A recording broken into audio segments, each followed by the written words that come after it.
بسم اللہ الرحمن الرحیم. ناظرین السلام علیکم. I am Mushtaq Shamim and you are watching BBC Budgam broadcasting channel. BBC دیکھنے والے سبھی ناظرین اور ویورز کا خیر مقدم ہے. پیش خدمت ہے ہمارا سلسلہ وار سیگمنٹ منظر پس منظر. اے ناظرین، دیکھتے ہیں اس خوبصورت اور دلچسپ سیگمنٹ کا یہ تازہ شمارہ منظر پس منظر. ناظرین محترم، اپنی سکرین پر یہ جو اب تصویریں اس وقت دیکھ رہے ہیں، یہ تصویریں درگاہ حضرت بل میں عکس بند کی جا چکی ہیں اور یہ تصویریں کل سے سوشل میڈیا پر بڑی تیزی کے ساتھ گشت کر رہی ہیں. ناظرین محترم، میں آپ کو بتاتا چلوں کہ درگاہ حضرت بل جموں کشمیر کی ایک تاریخی درگاہ ہے اور اس درگاہ کے ساتھ نہ صرف وادی کشمیر بلکہ جموں کشمیر سے لے کر برصغیر تک کے مسلمانوں کو زبردست عقیدت وابستہ ہے. جموں و کشمیر سے لے کر برصغیر تک کے اہل سنت والجماعت فرقہ سے تعلق رکھنے والے مسلمانوں کا دعویٰ ہے کہ درگاہ حضرت بل میں آن حضور صلی اللہ علیہ وآلہ وسلم کا موئے مقدس محفوظ ہے. یہ صرف ایک دعویٰ ہی نہیں بلکہ یہاں کی غالب آبادی کا عقیدہ بھی ہے اور ان کے ایمان کا ایک ناقابل تنسیق حصہ بھی ہے.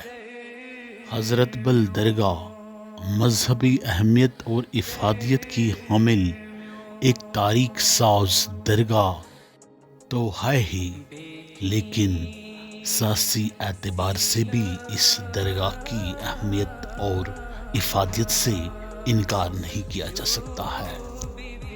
جموں و کشمیر کو ڈوگرا شاہی نظام سے نجات دلانے کے لیے جب یہاں کے عوام نے غیور عوام نے مسلم کانفرنس نامی فریڈم موومنٹ کے بینر تلے علم بغاوت بلند کی تو اس فریڈم موومنٹ کا مرکز تاریخی جامع مسجد سری نگر کو بنایا گیا.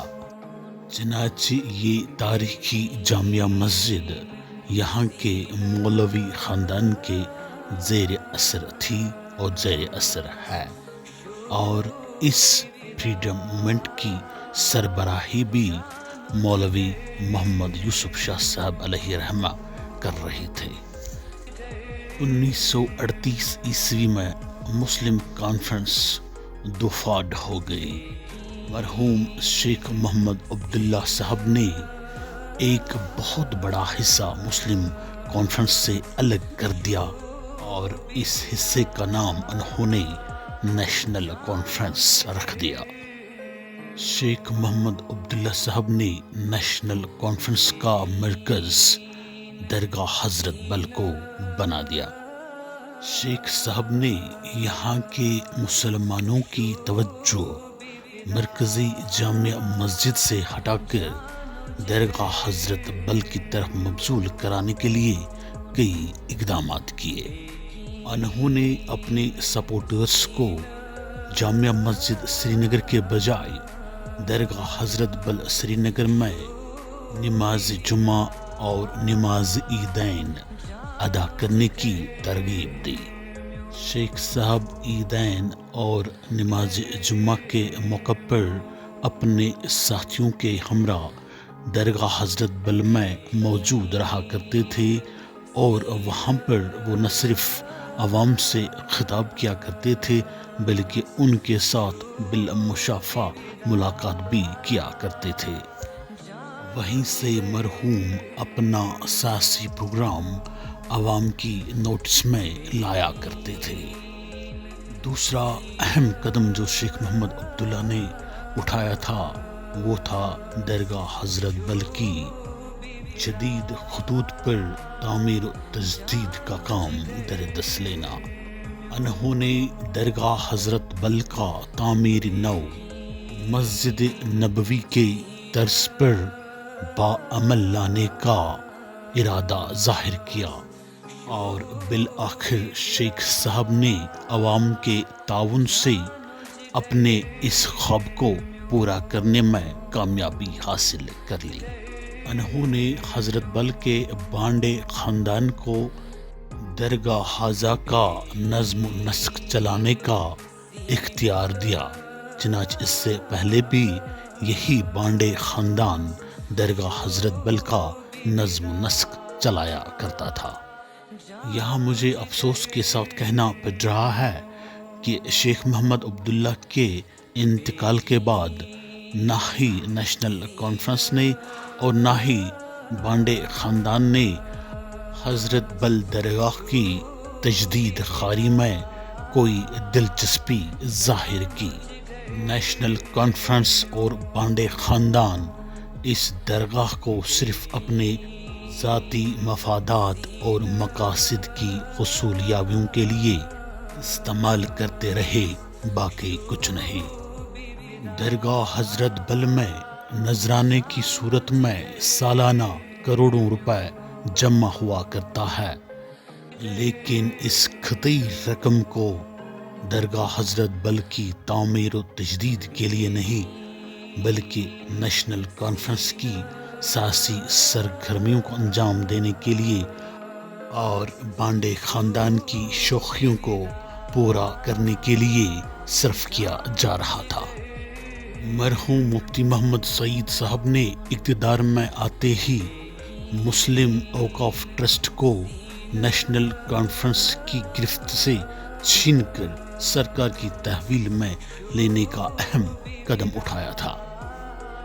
انہوں نے سرکار کی تحویل میں لینے کے فوراً بعد ہی مسلم اوقاف ٹرسٹ کا نام بدل کر وقف بورڈ رکھ دیا تھا، لیکن اس کے باوجود بھی مفتی محمد سعید صاحب اور ان کی پارٹی PDP وقف جائیداد کو تحفظ فراہم نہ کر سکی، اور نہ ہی یہ وقف بورڈ یہاں کی زیارت گاہوں اور یہاں کی وقف پراپرٹیز کو بہتر بنانے کی دشا میں کوئی نمایاں قدم اٹھا سکا۔ البتہ وقف پراپرٹیز کو لوٹنے میں جو کسر نیشنل کانفرنس نے باقی رکھی تھی، وہ کسر پھر PDP نے نکال دی۔ BBC کو یہاں اس براڈ کاسٹ میں یہ کہنے میں کوئی حرج اور کوئی دقت نہیں کہ صرف چند سال قبل BJP سرکار نے ڈاکٹر درخشاں اندرابی صاحبہ کو وقف بورڈ کا نظم و نسق چلانے کی ذمہ داری سونپ دی، اور ڈاکٹر درخشاں اندرابی صاحبہ نے اس ذمہ داری کو بخوبی نبھانے میں کامیابی حاصل کر لی ہے۔ انہوں نے نہ صرف درگاہ حضرت بل کی تعمیر و تجدید کا فرض ادا کیا، بلکہ جموں سے لے کر کشمیر تک جتنے بھی درگاہیں، جتنی بھی زیارت گاہیں، جتنی بھی وقف جائیدادیں موجود ہیں، ان سب میں انہوں نے بہتری لانے میں کامیابی حاصل کر لی ہے۔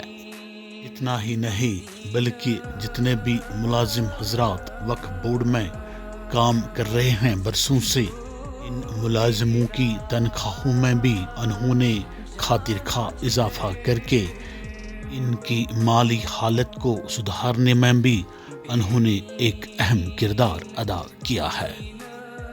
درگاہ حضرت بل کے یہ خوبصورت مناظر نیشنل کانفرنس اور PDP کے لیے چشم کشا ہے، اور ان کو یہ مناظر دیکھ کر کچھ شرمندگی محسوس کر لینی چاہیے۔ شکریہ ناظرین، BBC کے ساتھ بنے رہنے کے لیے آپ کا بہت بہت شکریہ۔ Thanks for watching BBC۔ بیکین سینہ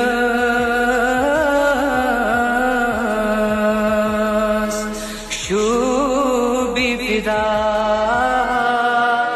جانو جگر میون بیکین سینہ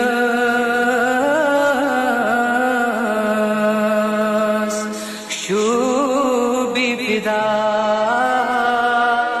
جانو جگر میون بیکین سینہ